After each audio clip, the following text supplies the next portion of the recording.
अस्सलाम वालेकुम सामीन। 28 जुमाद अल उला और 13 दिसंबर है। खबर का उन्वान है आज सुबह सुबह गजा के इलाके में क्या हुआ है। दरअसल पहले हम ये बतला दें, बहुत अहम खबर आ रही है कि पुर्तगाल मुल्क ने यहूदियों को पनाह देने का ऐलान किया है और बताया जा रहा है कि अब तक कई लाख यहूदी इसराइल को छोड़ चुके हैं।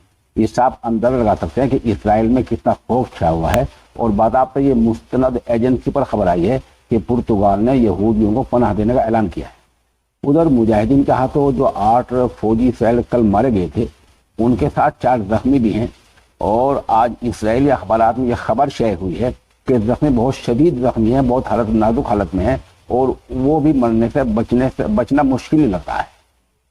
खबर आई है कि इसराइली जो फौज है 79 लोगों को गिरफ्तार करके उन्हें बिला वजह के हमास का साथी करार दे रही है। एक अहम खबर ये आ रही है, इसराइली अखबार में आज यह खबर शेयर हुई है कि इसराइल अपनी फौजों के बारे में झूठी इत्तला दे रहा है। मर्दे ज्यादा हैं, बतारे कम हैं, जख्मी ज्यादा हो रहे हैं, बतारे कम हैं। हार्ट नामी अखबार में यह अखबार वहां छपी है।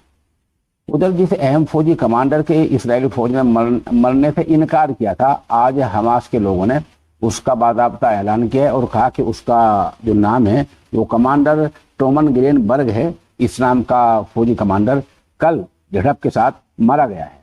उधर बतला दें कि 24 घंटे पहले इसराइल के वज़ीर आज़म ने यह ऐलान किया है कि गजा के हमास के जाने के बाद में, पसपा होने के बाद में, वहाँ सिर्फ और सिर्फ इसराइल की हुकूमत होगी।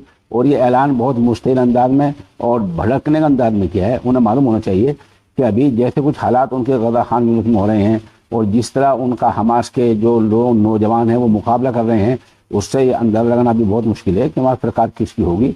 ये अभी बहुत दूर की बात है। बस हो गया।